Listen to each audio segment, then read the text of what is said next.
Well, hello and welcome everybody. Thank you for joining us for today's webinar. My name is Samantha Olivier and I'm the Director of Operations at Turn Left Media in South Africa. As many of you know, Turn Left Media are the exclusive media partner for LinkedIn in Sub-Saharan Africa. Now, I know many of us attending this webinar today want to make lasting progress in the diversity, equity, and inclusion space. DEI, as we may refer to it throughout this webinar, is a strong business strategy. The business advantages are well known, so why aren't we seeing the action we'd anticipate from leaders who consider these results accurate, since these findings on diversity are so well known? Well, today, with the help of leading experts, we're going to look into two things. One, the knowledge action gap from the perspective of marketing and behavioral science. And two, what's holding us back and how can we move forward with DEI with the help of prominent experts. So today, we're pleased to welcome back our good friend of Turn Left Media, Tyrone Heath. We've been lucky enough to work and engage with each other before, and Ty has visited the continent on several occasions. Ty is the Director of Market Engagement at the B2B Institute at LinkedIn. She is passionate about connecting people with information needed to make intelligent decisions and studying the future of B2B marketing and decision-making. With research, she engages and educates the industry in partnership with leading marketing effectiveness thinkers. This effort helps better define the category so customers can drive growth through marketing. Marketers benefit from Ty's marketing experience at Google, consulting within IBM, and leading her own B2B consulting practice. Ty also serves on the Digital Marketing Institute's Global Advisory Council, on the board of directors for the American Advertising Federation, and as an Adobe insider with top executives and experts. Now, before we jump into the amazing research, Ty, we would love to hear from you. What is inspiring you now, maybe through something you've heard or seen or read recently? First of all, thank you so much for that warm welcome. It's always great to connect with you and the Turn Left Media team, and thanks for this opportunity to share. I mean, so many things are inspiring me lately. One of them has been learning more, because I care about behavioral science and how the brain works. So one of the things I've been looking at more recently is how do you get the most out of the energy that we have in one day? And I've been listening to the Huberman Lab podcast, School of Greatness podcast, and Andrew Huberman, a scientist at Stanford, has a lot of content on how to get the most out of your brain. And one of the tips he gave was when you wake up in the morning, get outside for 10 minutes to get some sunlight. Don't look directly into the sun, but get some sunlight in your eyes. And that actually sets your circadian rhythm for the day. And it helps you get to bed at night as well. So that's one pro tip for everybody. Wow, that is fascinating. I'm definitely going to have to check that out. Well, thank you, Ty. Hand over to you. Take it away. Amazing. Let me walk you all through this research content that I'm so very proud of. Again, thank you for the opportunity.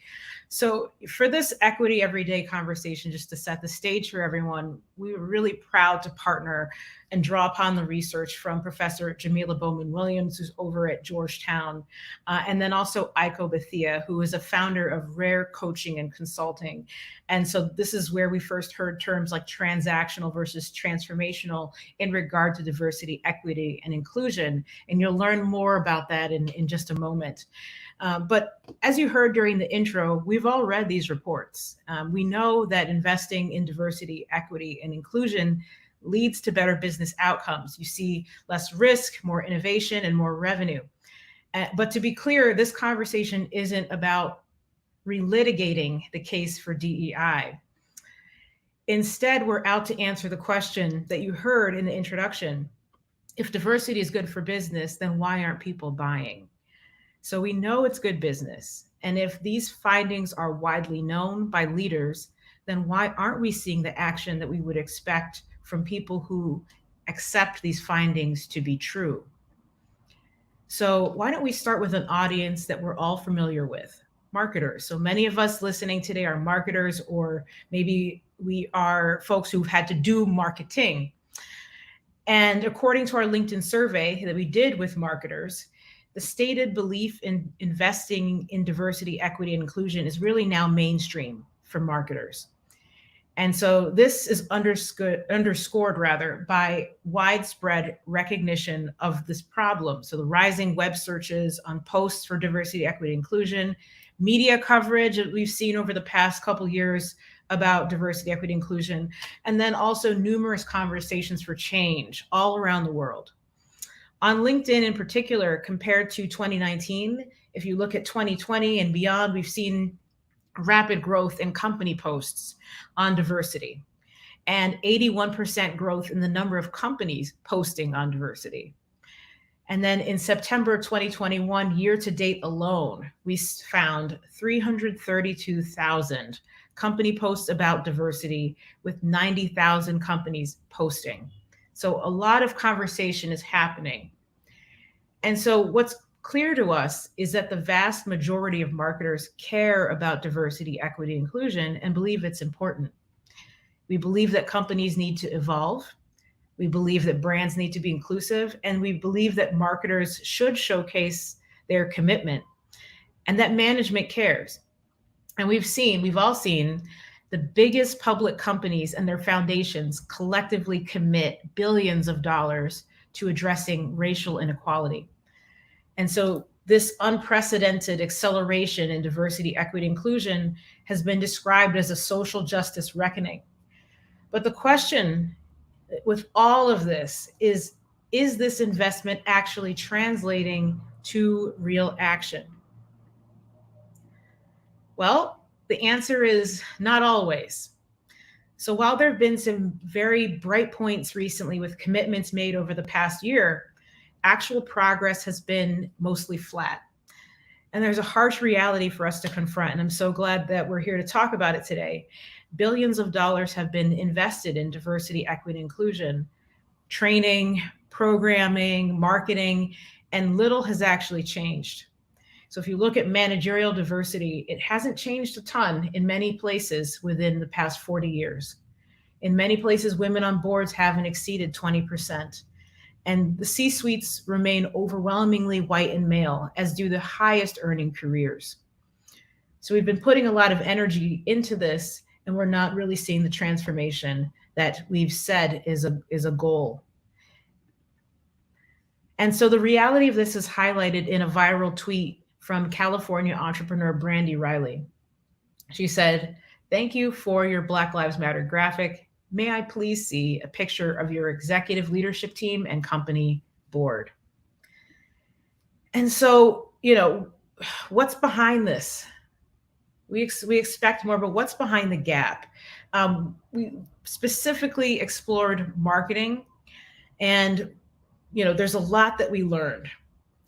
In the United States, United Kingdom, and Canada, which was the focus, we can see some of these results, but I want everyone to understand that these more broadly apply globally to the global conversation. There's a lot that you can take from this.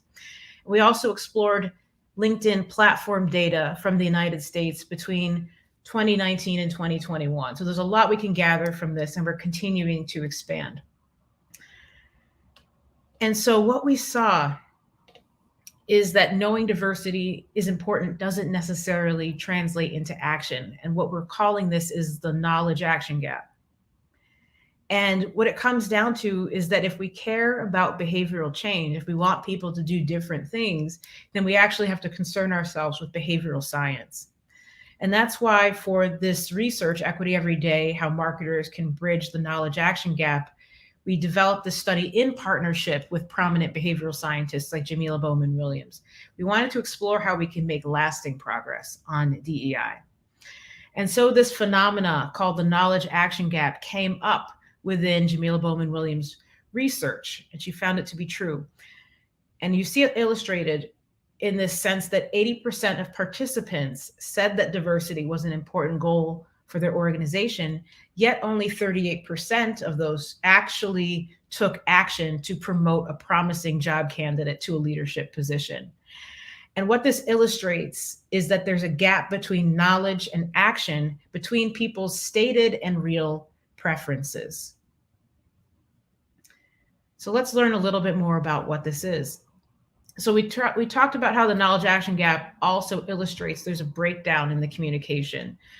So the way that the case for diversity, equity, and inclusion has been made over time has been largely been made in a transactional sense. So today we communicate DEI through transactional language, what we call the business case. And this is often focused on business outcomes like innovation, driving top talent, driving revenue. And this was a very important step in modern DEI work. It allowed leaders to really introduce the conversation to the workplace. And we're so thankful for those efforts because the conversation has undoubtedly progressed. And DEI is actually now mainstream conversation at work.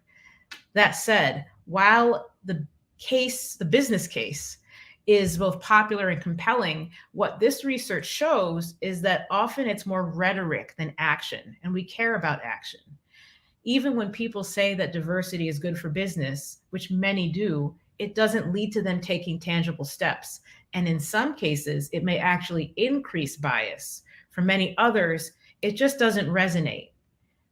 And that's despite the perceived rational appeal of the way that the transactional case is made. So why is this happening? Why does the transactional language lead to this? Well, we turn to behavioral science to explain. So focusing on the business outcome may actually exacerbate strong biases. For example, here are three. Cognitive dissonance. This is where people feel their personal value actually threatened by the business case. There's another one called persuasion knowledge, and this is where diversity feels like you're being sold to and defensiveness kicks in. And then, of course, there's the classic that many of us know, the zero-sum conversation. This is where a gain for one group is perceived as a loss for another. And what the research also showed, besides these biases, was a common trend of participants expressing colorblind narratives despite reporting that diversity is important. So we saw people insisting that they're colorblind, they don't see color, and that they just care about who's best for a particular job. Yet, social science research demonstrates that while people who self-proclaim to be colorblind oppose racism, sexism, and other isms, they also blame iniquities on individual inadequacies. So with this mindset, in one way or another, the systematically excluded person is always missing something. That's a story the colorblind person constructs to justify the inaction. And so the issue is that the transactional case tends to be surface level. It looks primarily for return on investment. And this approach doesn't acknowledge the very real cultural and systemic issues at play. So it's time to change our approach. What if we stopped trying to justify DEI? What if we actually focused on the fact that it's the right thing to do? In an article titled "The Money or Morals," David Mayer from University of Michigan Ross Business School suggests that moral language may be more influential than economic language. Companies that frame social issues as the right thing to do tend to be more successful at promoting desired behaviors. So instead of the transactional case, instead we can make the transformational case, focusing on equity every day, a culture of shared values that makes space for all talent to belong, grow, and thrive. Not because it will lead to business gains, but because it's the right thing to do. And so if we want transformation, we need to also take our focus in the direction of messaging that strikes moral chords and sparks emotion by telling stories and broadening awareness of historical and current inequality. And this is a reminder of our common humanity. So we really saw this at play in the summer of 2020 when masses turned out to stand against racial injustice and biased systems all around the world. We saw people moving and they felt something. That's why we saw what we saw. And this transformational approach taps into the fact that emotion is the driver of almost everything we do. Rory Sutherland said it best: the human mind does not run on logic any more than a horse runs on petrol. People are story processors, not logic processors. And so, by contrast, the transformational case promotes awareness about systemic inequality. Recent neuroscience research suggests that compassion is not only transformative for the human brain, but it's also key to fueling systemic cultural change. It embraces storytelling in a way that generates empathy, perspective taking, which is what we want, which in turn motivates action. Those who believe in the transformational case not only talk the talk, they walk the walk. And you can see illustrated here how looking at these different biases, going from transaction to transformation, how this starts to mitigate the bias that is very human that all people feel. And this phenomenon had statistically significant predictive power. So in Jamila Bowman Williams' research, we found that those who came from the belief system that diversity is morally just were more likely to promote a Black candidate. So statistically significant directional evidence. The transformational language just led to more equitable action. And you can see here in their own words, diversity helps with the bottom line versus everyone deserves an equal chance to an opportunity. Lord, it's the right thing to do. So this brings us to marketers. What can we do? Why are we here today? Well, there's an opportunity because we're storytellers. We can use our unique skills and expand the lens for response-able brand stewardship in partnership with other areas of the business, be it talent acquisition, your diversity, equity, inclusion team, and other leaders. The other thing to recognize is that your consumer brand is now your talent brand and your employee brand and your shareholder brand. So as marketers, we're all stewards of the brand, and there's an opportunity for us to be involved in all aspects of that: consumer, corporate, talent, with DEI infused through all of it. I believe, and what we can see from this research is that marketers are uniquely skilled to solve for DEI challenges, but don't always feel it's relevant to our job. A key reason we don't take action is because it's viewed as out of scope. And many organizations feel that DEI sits in other functions, and that, but we know that addressing social issues is increasingly part of the marketing domain. On LinkedIn, less than 1% of marketers list diversity-related skills on their profile. And according to a 2021 survey, talent acquisition is the function most heavily tasked with increasing diverse representation and advancing equity, followed by the DEI team. We see an opportunity for marketers here. When marketers are treated as the owners of the end-to-end brand experience, they're more likely to take DEI action. They take more meaningful action, proving the hypothesis that marketers have the capability to lead on DEI, but it requires ownership to make meaningful progress. And it's precisely the marketer's understanding of the external world and the impact of social issues on audiences that should empower us to partner and lead on DEI strategy opportunities that would otherwise be considered human resources or learning and development domain. So as my friend Christina Jones says, we have to move from thought leadership to action leadership. How do we do this? Well, we're responsible for socialization at scale. We decide what voices get amplified and what stories get told. We can use insights and bring this power of stories, meaning, and emotion to DEI. With inclusive advertising, brand stewardship, rethinking the way we position our thought leadership, and then also by shifting the internal culture of the places we work and reside. So here's an example. Our guidance to marketers is to invest in inclusive advertising, celebrate diverse stories, commit to inclusive ads over time, and target the entire category when you do it. One compelling way to do this is to share your DEI commitment through storytelling. Transformational communication not only challenges the status quo, it encourages new ways of doing things and new opportunities to learn. we have a research partner called System One, and they do testing of ad creative to see how effective it is. And they just debuted a feeling seen report. They have a feeling seen report focused on the UK and now one that recently launched in the United States.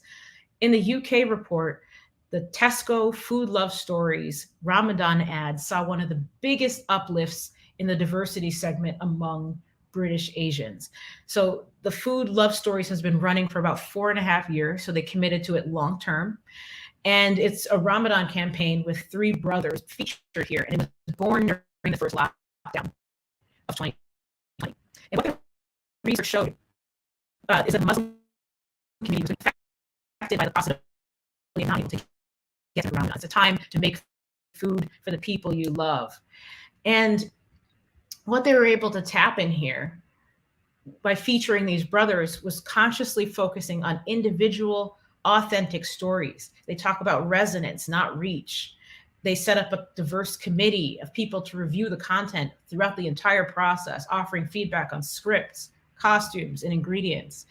And so everyone can apply this same storytelling and emotional connection to the strategy. But a strategy like this only works when a team aims to make great ads, not just inclusive ones. If we can't go to Aunties to break fast, let's go and see that chicken ourselves. Bro, I asked you for the coriander, bro. It's a colander. That's a lot of chili, you know. You don't know what you're talking about. Just trust me. Listen, we ain't call it Auntie. We got this. Come on. Yes, man, done well, innit? Auntie, look, we cooked the special sumac chicken. Oh, that's amazing. When we're back together, we're going to cook it for you. Food Love Stories, brought to you by... Woo! So you get a sense of what I'm talking about. You feel something. And so what it comes down to, folks, is that there's no transformation without conversation. And this includes acknowledging the history that gives access to opportunity and resources to some communities while limiting that for others. I understand that charged topics like this can provoke shame and resentment. However, progress requires conversation and thoughtful action. We have to examine the conversations running with our teams and even the ones running within our own minds. But marketers, I think we can really rise to the occasion. So with that, I want to thank you for investing your time in hearing this. And you can definitely find the Equity Everyday information, the research, and more helpful content on the b2binstitute.org website. And also, please do check out System One's Feeling Seen research for more examples of strong creative.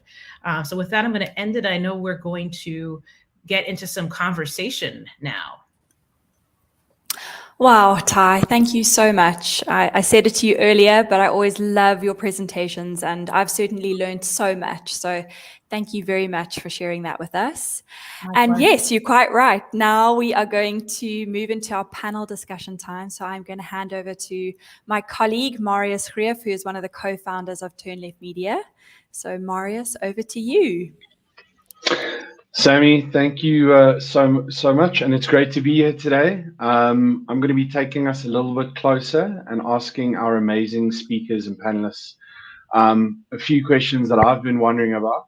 I have to say, Ty, just before we start, that food in that ad looked absolutely delicious.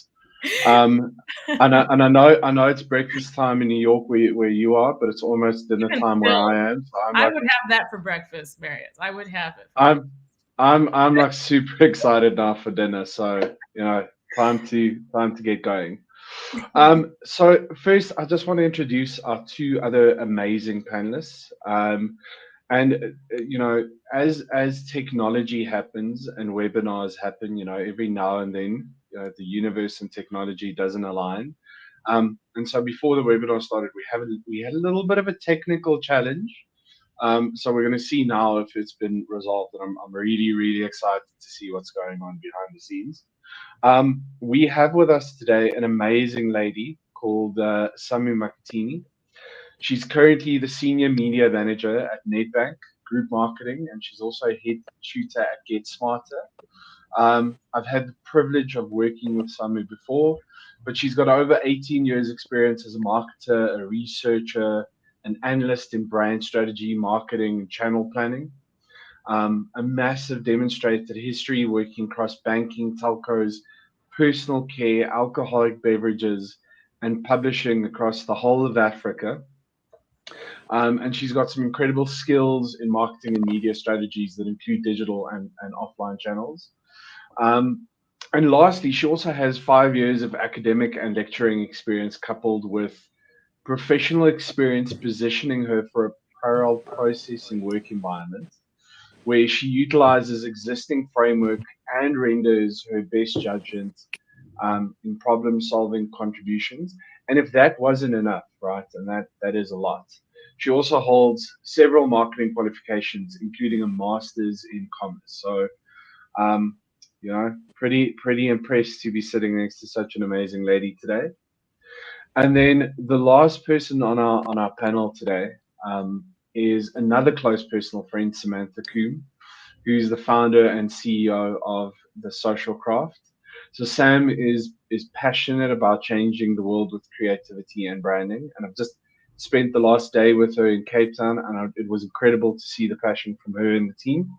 So for the last 8 years, she has found herself not only entering the typical world of consumer branding, but really specializing in the particular art, and it is an art of employee and corporate branding. So she's got experience in marketing, development, brand development, media buying, content strategy, digital transformation across 5 markets and probably a few more in the future. She's really there to help brands focus on ROI and turning the social into sales.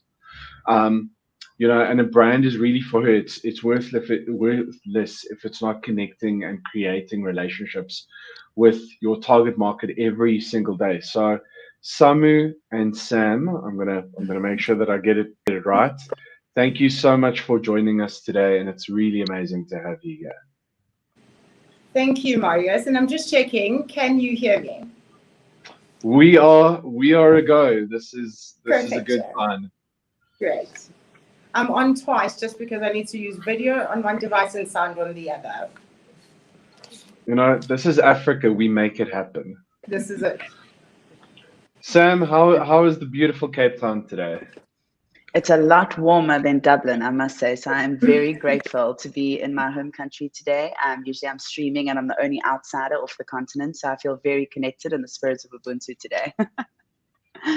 Love it.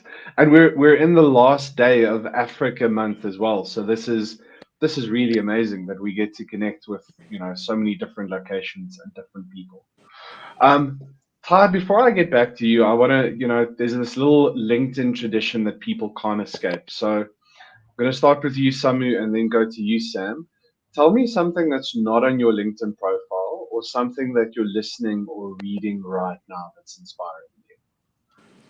Sure. Yeah, that was quite a lengthy bio. I don't know if there's anything left, but maybe just a bit of a book that I'm reading. So I'm reading this book by David Goggins. As an ex-Navy SEAL. The book is called Can't Hurt Me. And he really talks about how to build, you know, calluses, but for your mind, and how to just unshackle your mind. It's very opportune right now. I think one thing that's not on my bio is that I once ran 60 kilometers by mistake. So I'm trying to become that person again. And this book just came on at the right time. Samu, wait, like 60 kilometers by mistake. I mean, like I can't run a kilometer if I tried. You know, just 2 seconds. What happened? I had all intentions of running a half marathon, but I was at the wrong start. I was at a start of the people that were running city to city, so running from Wondrous to Pretoria. So because I was at the wrong start and I wanted to run something, and the only option was 60, I just ran 60. That is incredible. That's mind-blowing. Sam? Wow, that's a little bit hard to beat. I can't run 1 kilometer by accident on a good day. I think, you know, for me, I was at LinkedIn, so I feel like everybody knows what shouldn't be or isn't on my LinkedIn profile. So I think I might just start with something that I'm listening to at the moment, and it's Stephen Bartlett's Diary of a CEO. For me, he has really, really real conversations with new, aspiring, and different types of leadership. I think as somebody who's young and in a leadership role, I'm very inspired by different types of leaders, from influencers to brand owners, creative directors, etc. And he really just has such a way of having these authentic conversations with leaders that really leave me actually more inspired than anxious about my role. So for those of you that are looking for really short synopsises on leadership and really perspectives into different industries and brands, Stephen Bartlett is amazing. That sounds incredible. I think with all of the content that's out there today, everybody is looking for shorter pieces of content that gives them the same bang for their buck. Now, I want to get back to you, Ty, and I mean, like, the presentation was incredible, and it's good to vocalize and to visualize some of the things that are happening in the businesses around us today. But I'm sure within the scope of the B2B Institute, there must be so many different topics and trends and themes that are often in the spotlight, or that you can develop further. Why equity every day? Why now?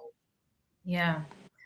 Well, we all care about results and we care about meaningful change. I think there are many people out there that would love to see transformation, but aren't fully clear on how do we get from point A to point B. And more specifically, this question of, if diversity is good for business, why aren't people buying? Why aren't we seeing the follow through?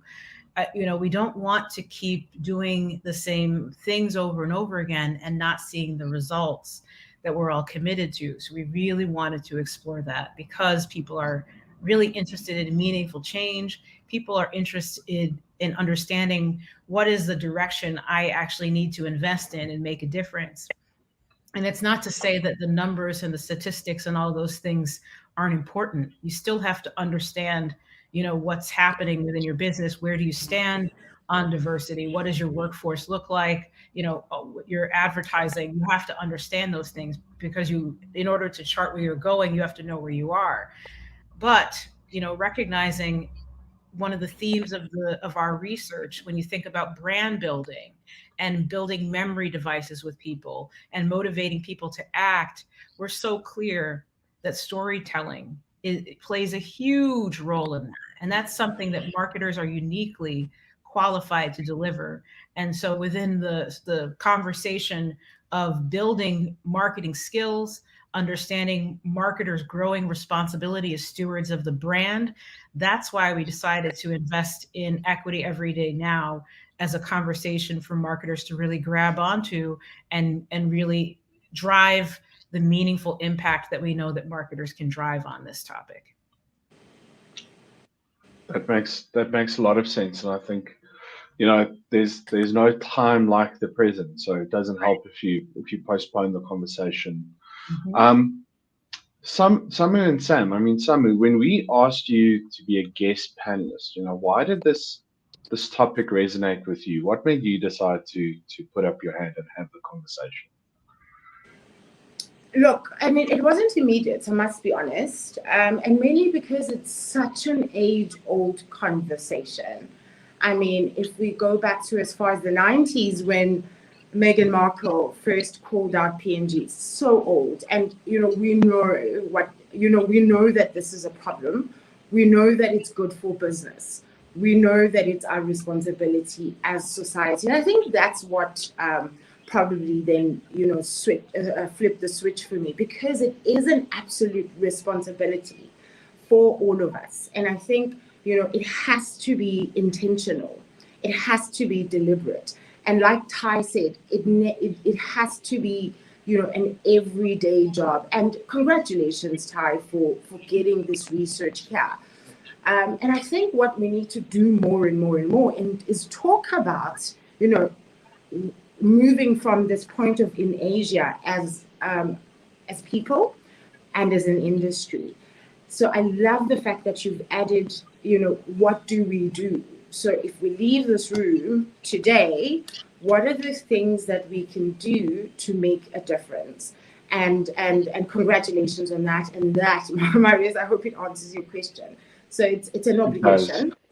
And this is really critical, and it's a fresh take on an age-old conversation. And Sam, from your perspective? Thanks, Marius. I mean, I suppose just to echo Summer, right, as a marketing and communications consultant to many businesses, this is a burning issue. And for me, this is an opportunity to really shed an authentic light on this topic. And I think, given that we operate in a South African context, given this conversation and largely the work that I do, it's often considered, diversity just a race conversation. And I think this also is an opportunity, right, to break that glass ceiling and to shed light across many underrepresented groups and minorities within our country and globally. So I think for me, the last mile hits the road when we as comms and marketing specialists need to bring this to light. And I'm really tired of doing it in a non-authentic way. So I'm really hoping that with some of the conversations we have today, we can be real and we can embrace, right? Sheryl Sandberg says, lean in to the discomfort that really actually could turn into opportunity, especially for my country and my continent. Oh, that is, I want to lean in. That's such a powerful statement. Yeah. So, Simon, from a brand perspective, I'm sure that the IB is communicated within the organization daily, right?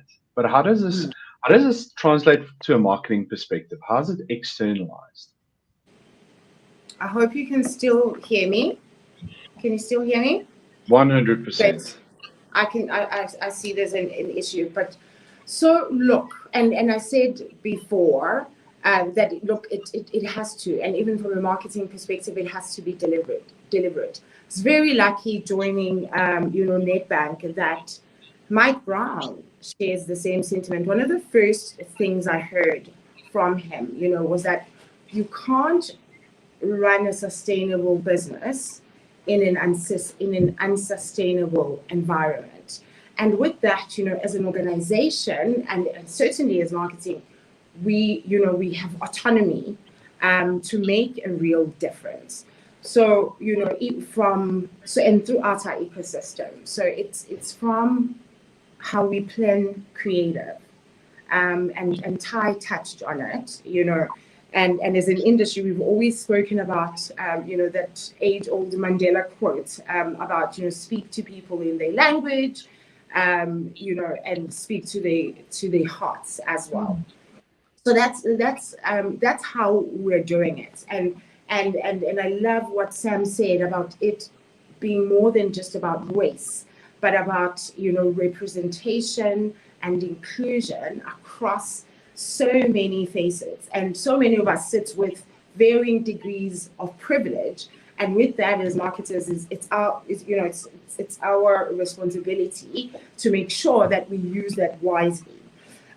One thing that we do, and we're incredibly proud of, just from a marketing and certainly a media point of view, is that we've committed 80% of our spend, of our out-of-home spend, to transformed businesses, and female-owned businesses. So whatever transformation really encompasses, we've made sure that we use our money, we put our money where our mouth is. We have lots of forums, so forums where voices are heard. So when we talk about creative concepts and comms concepts, there's inclusion in terms of how those decisions are made and people's voices are heard, so that we are not making mistakes that could have been avoided had we had the right people in the room. So certainly, it's having the right people in the room, it's having the right partners in the room as well, which we are intentional about developing, and then it's having the right sort of voices just within the bank as well, to be able to advocate for progressive marketing, certainly. I mean, just the idea of authenticity. If you're inauthentic long enough, at some point you're going to be caught with your pants down. So, you see that happen so often. And I mean, I think one of the biggest changes in our society is going to be when our larger corporates and these larger businesses actually put effect to their ideas. because it's, you know, just the snowball effect when big business actually gets involved is just significantly, you know, different from an empowerment perspective. Now, Sam, you know, coming to you, right? Employer branding and corporate communications is all about, like, it's all about effective communication, right? And talking about DIB goals and strategies and what it actually looks like in your organization. You know, how do you advise businesses to position for this? How do they do it that it doesn't seem contrived or fake? Absolutely, Marius. And as I mentioned, right, we as communication specialists, marketers, often put in a bit of an interesting position, or at least I find, right, where the mandate comes from the top or from the business itself to say, we need to build a pipeline that looks like X percentage of employees, Y percentage differently abled, certainly gender skewed most of the time. And for me, when we get tasked with promoting DIBS, it's very rarely, you know, it's not demonstrated from a lived experience. So this is what I call the Snow White effect, right? With that apple, you bite the apple from a marketing perspective, or you see the apple, sorry, from a marketing perspective, you bite it and it is poisonous and sour. So for me, it really is about starting to actually interrogate, right? And ask questions about what our diversity agenda is and what is it going to translate into for the business by transforming, right, our workforce. But all this, what is key to this conversation and the practice of marketing DIBS and equity in business is really authenticity. Now, I know you've just touched on this, but for me, we often need to take a step back and understand really what these DIBS goals are and what is your path, right, from where we are now to where we need to go. And that cannot be generic. And I think, you know, that's why I started with my positioning statement to say, I'm not here to check boxes anymore. I'm here to really bring talent into organizations that give different perspectives, right? We think about ballerinas versus rugby players. We don't have organizations or rather dance or academies with just a speciality in one. It's important to have those different perspectives in an organization. So for me, it's taking a step back and actually interrogating the why behind what that agenda looks like. We need the space to understand the market. And for me, this is an avenue or an opportunity for skills-based hiring. So if we start to remove, right, cultural biases, for example, and we actually go to market looking for a skill, not looking for a role or ultimately a person, we start to equalize and level the playing field. So as you recognize, for example, that you have a homogeneous team, all of a sudden your business is looking the same, your products feel the same. We're designing for one consumer, one person in mind. And obviously there is no business, right, without talent. So it is very important that essentially we interrogate what those diversity agendas are and how essentially they're going to impact business. For me, it's really about avoiding coded language and corporate jargon. I'll get into it in a little bit as to how we approach this as a business, but really even approaching different ideas around different job descriptions, how that's being written, right? Are you skewing more towards male dominant language and speaking to a gender? But is this language, is that image, is that creative actually speaking to the problem we are trying to solve or the opportunity we have as a business from bringing in this diverse, rich talent? So it's beyond the pictures. I mean, for me, it's a lot to do with signaling bias. There's a lot of psychology, right, in marketing. And for me, it's amazing to think, you know, we have access to these stock libraries and your ideal DIBS representation. But retention, as we know, right, is the other side of employer branding, and certainly more of a struggle to keep our employees than to shop for them, to go to market, to make a noise, right? So it's for me not just about the practice of the attraction, but it's actually how do we retain them? What does that onboarding journey look like? If somebody is differently abled, right, we can't just put a picture of them into our campaign, but when they arrive for their onboarding, there's no wheelchair ramps. We haven't thought about their experience in our canteen, how they come into a meeting room, where that camera is positioned to be able, right, to make them inclusive and to make them feel one with that organization. Yeah, I think there's such a massive dissonance sometimes between, and I've written this down, the Snow White effect, you know, so it looks beautiful and glossy and amazing on the outside, and then on the inside it's different, right? Now, Ty, I mean, so many times where you read about what an amazing business, you know, LinkedIn is, how it's living these ideals. You know, it's been boasted one of the best places to work for, you know, time and time again. What do you think LinkedIn's getting right? How do they live this daily? Yeah. Yeah, I think number one, first, let me just say plus 1,000 to the conversation around authenticity, making sure that we reflect the values that we say are important to us on the outside. I think LinkedIn, from what I know, what I see, what I feel, we're all looking to reflect the values, the mission, and the vision that we state externally. And the mission is to create economic opportunity for global professionals. And if we're serious about that and committed to that, it means that we have to show up, we have to be inclusive stewards. It also means that our platform, there's a responsibility that comes with it because it's a place where many people gather. It's a place where all employees, your company leaders, investors, it's a place where everyone is there. And so if we're convening that conversation, then we need to think about how we're using it with over 800 million professionals to bring the power of our platform to organizations to solve the big issues of our time. And this happens to be one of them.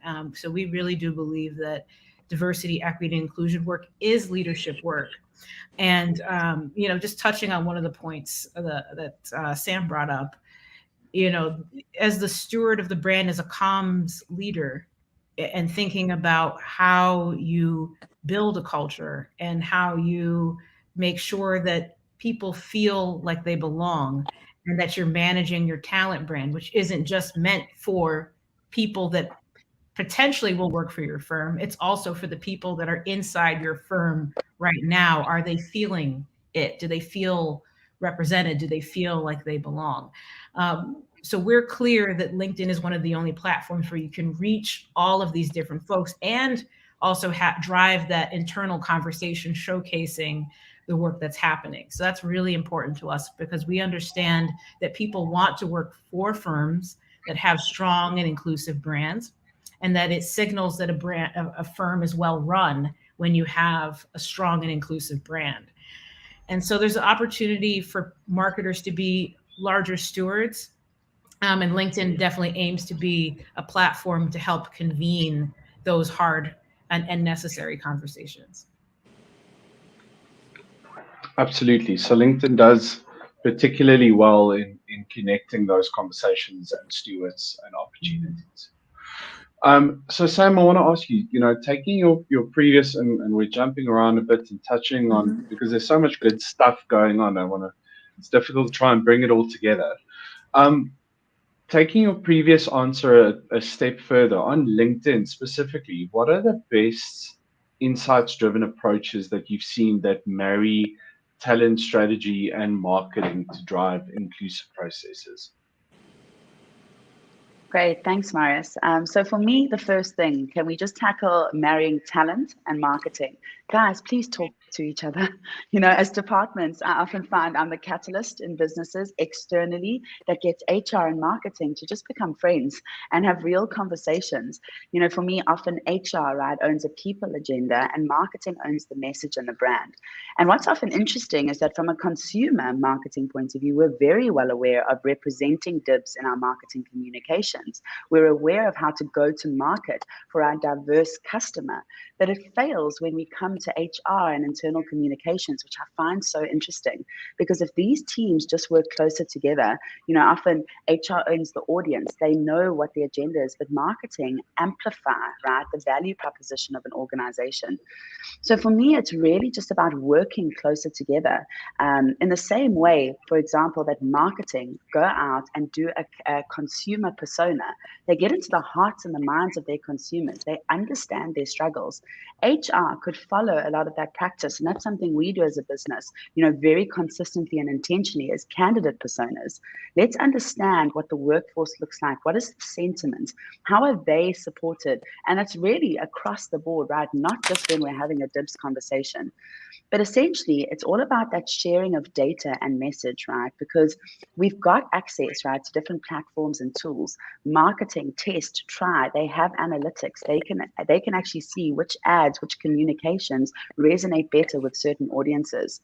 So for me, to be able to do that, we need to share with each other as departments. And I think those are the first critical conversations that need to start happening in business. You know, how do we start to learn how marketers approach getting deeper into consumer insights and consumer behavior? And we need to replicate that thinking into the HR space. I mean, after all, your employees are your best customer advocates, and we should be using them to speak to future candidates and customers about the business agendas and DIB strategies that we're driving.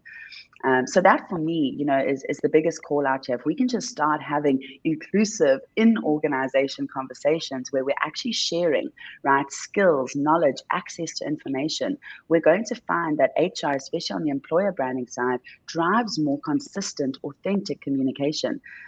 Because that's what we need to approach it as, right, is really a change management strategy and not necessarily just a communication strategy. And talking about change management, it's actually interesting, right? So I'm a born and bred marketer at heart. You know, and there's generally a challenge between what's happening on a brand side and what is actually going out to our customers and to our stakeholders, because we get people involved in the middle in the process that help us as brands, right? So something from a media and marketing perspective, I mean, the industry's been in a little bit of a crosshairs and a little bit of a spotlight over the last while with some things that have happened. We've got people looking at our industry and thinking about, you know, governance and what processes are. So how do you actually align with your agencies, right? The people that are tasked with assisting you in the execution and the reach. How do you align with them to make sure that they deliver on your business's values? Sure. Look, and I think that's so important. Thank you for that question. And I think constantly, you know, it needs to be a work in progress. But certainly, the only way that we're able to do it and we recognize is with the partnership of our agencies. So Sam touched on it earlier as well, and I suppose it is about sharing this common vision and understanding exactly what this vision is. So, you know, and being able to democratize, you know, this vision and the goals with agencies and all your partners. So that's one. So it's really being able to also find agencies that or partners that are really driving this in their own spaces as well. So that share the same vision as you, or that certainly can, you know, garner behind you. So that's the one thing. And, you know, in our, I suppose, category or industry, we've been really fortunate, and I suppose because the scorecards have really taken, so to speak, in a sense that, you know, we've really, governance processes have ensured that we, you know, at least from, you know, your makeup, you've got it right. But what we need to be concerned more and more about is all the other forms of diversity and inclusion, and I suppose, and opening up the category, you know, to more than it being about race and being about gender, but, you know, we speak about differently abled people. We speak about, you know, digital inclusion. We know that, you know, as much as we are transforming as an industry to be more and more digital, but digital is also, you know, alienating, very alienating to some consumers. So it's also, you know, ensuring that as an ecosystem, we're very much aware of that, and we are creating for our different consumers. What we know for sure, and it's a philosophy that our partners also share, is that, you know, marketing has such a big role in communities. You know, we're creating opinions, we're creating memory structures, we are shaping the future minds. So, you know, it's, and I think that's what is driving us, and that's what drives this culture. When we talk about moving or channeling our money and putting our money where our mouth is, and really developing, grassroots media owners as well. We're dependent on our agencies to help us with that. So, there's a lot of work that needs to be done in democratizing this knowledge, democratizing this vision, and then every single day ensuring that your practices, together with your agencies, are geared for that goal. Yeah, I mean, the ecosystem is incredibly important, right? To close the loop, and what's amazing for me from a Nedbank perspective is obviously listening to some of the initiatives you're driving, right? It's the realization that, for most marketers, digital is the be all and end all, and it's the magic cure that solves all ailments. But in a country like South Africa, there's a massive divergence between the people who have access to digital channels and the people who don't. And your media agencies and your creative agencies that are helping you bridge that gap do it really, really well. So we're almost at the tail end of this. I want to quickly ask, so I've got two final questions for everybody on the team. So Ty, I'm going to start with you. Can you give me one example of a business or a person that's really getting it right, and what are they doing differently? Sorry for the New York siren folks here. I was trying to spare you. I invite you to check out the Feeling Seen report. I'm actually going to cheat. There are a lot of examples in there, from Gillette's First Shave to P&G's Widen the Screen, to Oreo's Proud Parent. There are a lot of really good examples in there of folks that are using all of the elements, bringing the emotion and memory devices, and being inclusive at the same time for top-notch performing creative. Okay. Samu? And I think same, and I want to expand on what Ty was saying, because when you think about Unilever's and P&G's, they've really done a good job in just making sure that as part of their processes, inclusion is at the forefront, and especially with creative. So I'd like to call that out. And like I said, so there are a lot, and especially in this country, there are a lot of businesses that can stand up and say, oh, we are diverse because look at our scorecard, right? So I think we've got that right to a small degree, but that's been our focus. I think there are companies that aren't, or industries that aren't really as governed as perhaps banking or the financial industry is, that really deserve a shout out, And I want to call out our creative agency, Joe Public, as well, because I think they've been very, very intentional about, diversity and transformation and inclusion. And even transforming their leadership. And I think, they deserve a really, really a spotlight and perhaps, some sort of blueprint for the industry in terms of how do you do it, and how do you do it so that it creates sustainable change and real impactful change.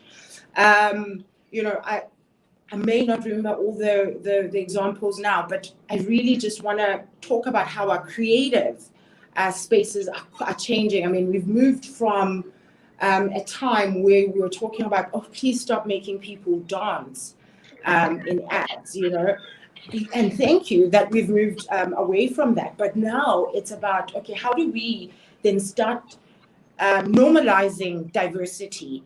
And moving away from diversity being the story, and people and their capabilities and abilities being the actual story in the way that we communicate. Yeah, it's ironic while you mentioned that, as we were preparing for the webinar and going through the questions, all I'm thinking about is, people dancing because they have a new soap, or a new bank opens and people are dancing, or there's it's just time to move past those ideas and those questions and actually get to the heart of what authentic communication really, really looks like. So last one. This is super short, and then we're handing back to Sam, right? I want a super quick secret sauce best practice for helping brands and professionals that are using the research or common sense to develop this business practice. What can they do right now, except for reading those amazing books and looking at the feel and scene report, which we'll reference for everybody after this. Ty, I'm gonna start with you. Yes, absolutely echoing. Read Equity Every Day, read Feeling Seen, and then also get started. There's this idea that people in glass houses shouldn't throw stones. No organization has it perfect. Everyone, including LinkedIn, everyone has to start somewhere, has to build the muscle around doing this right. I invite you to just get started, just try, and you have some tools now in your toolkit to take that on. Brilliant. Samu. Yes. All right. Me.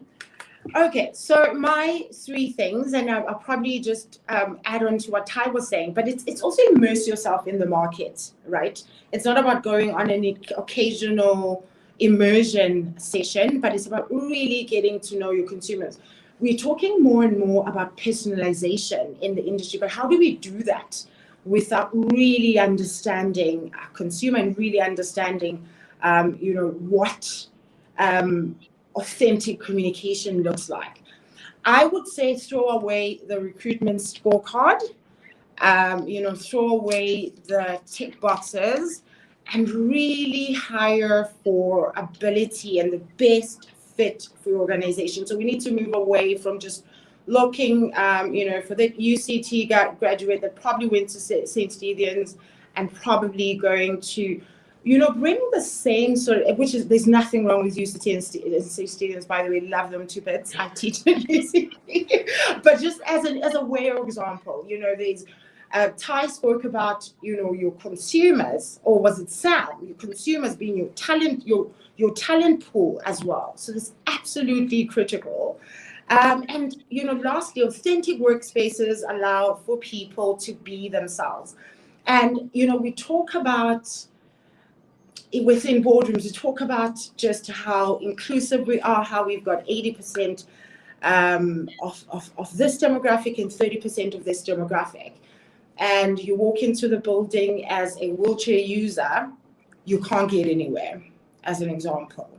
So it's really building authentic workspaces. And unfortunately, the only ways to do that is to immerse yourself in the market and throwing away that recruitment scorecard. Okay. Sam, please take us home on this one. Absolutely. And I suppose just to echo Samu, Ty, and right, the sentiment of this call.